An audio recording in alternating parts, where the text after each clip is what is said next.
Coffee prices are on the rise, and the plant is said to decline by 60% before 2050, meaning new coffee alternatives are being considered in order to give us that caffeine hit. Harry Lewis speaks to Charlie Shaw from Atomo Coffee to find out how they've been making our favourite beverage without the use of coffee beans. Atomo coffee is coffee without the beans. We typically say beanless nowadays, where the idea being that on one hand, coffee is so much aroma, the taste, all of it, the ritual and everything it means culturally to us. And on the other hand, too, often what's in the cup is a collection of molecules, honestly. And so our particular case, the focus that we've had is using upcycled ingredients. So things like seeds, for example, that begin their life inedible. What is it that you're using as a substitute for the bean? So we're using a couple, but the main one are date seeds, which have in the past been used as a coffee substitute. Not a particularly good one, in my opinion, certainly not much of a mimic.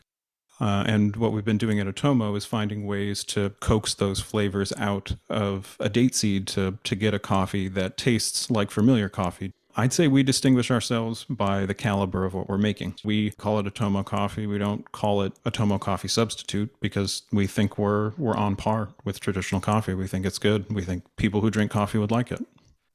How do you go about taking something that isn't coffee and trying to make it taste similar? The roasting process that coffee beans go through, it really is a reaction. It's a collection of reactions, typically referred to as Maillard reactions. We didn't want to try and recreate that per se. We wanted to leverage that, right? We wanted to use the same types of processes. And what we tend to kind of use as our operating principle is coffee in, coffee out. You know, if you put a date seed into a coffee roaster, what comes out isn't roasted coffee, it's a roasted date seed. And so what we do with our proprietary technology is to take these raw date seeds and infuse them, add the missing components. Why is it that the date seed is able to take up or to bind with these other components that you add?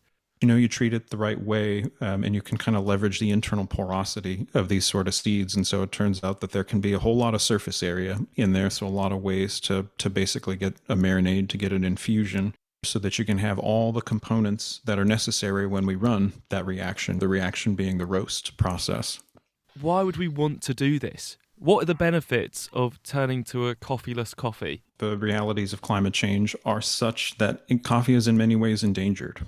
Right? A lot of coffee growing land is becoming less productive. Coffee demand is growing pretty dramatically, 3% a year or so. People are estimating demand should triple by 2050. And so we have this combination of a diminished ability to produce on the land that's being used right now and an increased demand.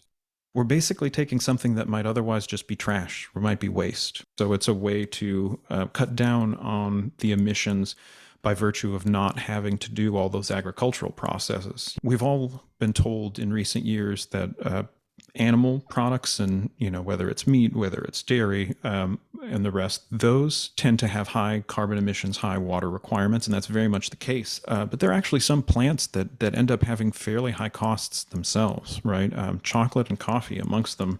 Number one and number two, I think it kind of depends on when you look who was the worst offender, right? But if you were looking on a per kilo basis of product produced, coffee is competitive in terms of how much carbon it releases as something like chicken meat. Coffee, we like it for the taste, but also it has that side effect, which is that dose of caffeine. So does this have that inside it? Is that something that's added at a later date?